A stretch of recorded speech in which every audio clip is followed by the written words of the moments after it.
ហើយជូនដំណឹងសូមជម្រាបនឹងជូនដំណឹងដល់ពុកម៉ែបងប្អូនលោកយាយលោកតាឲ្យបានជ្រាបថានៅក្នុងបរិវេណវត្តបាបោងមានក្រុមសិល្បៈល្ខោនបាសាក់មកពីស្រុកចំការលើខេត្តកំពង់ចាម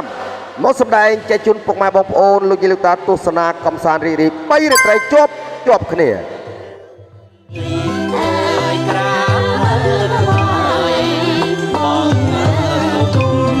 ក៏មានការអញ្ជើញចូលរួមអំពីសំណាក់តារាកំ pl ែងសូប្រចាំ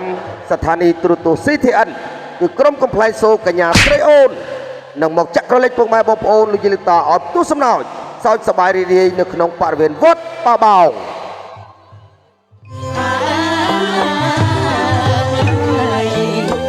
អមជាមួយល្បែងកំសាន្តជាច្រើនប្រភេទមានដូចជាពងយៈពងលោតសេះវិលរទេះភ្លើងវិលនិងការគប់ពុតប៉ោងបំបែកយករង្វាន់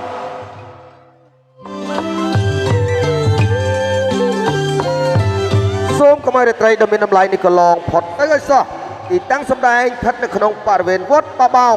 ចាប់ពីថ្ងៃទី3ទី4ទី5ខែកក្កដានេះតទៅ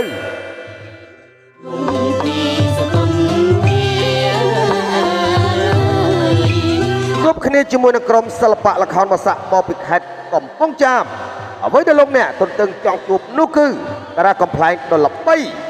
នឹងចាប់ដៃគ្នាមកចាក់ក្រឡេកពុកម៉ែបងប្អូនលោកយាយលោកតាអបទូសំណោច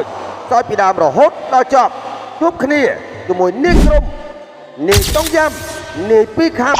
ដែលពោពេញទៅដោយសួនវហាមមិនចេះរីងស្ងួត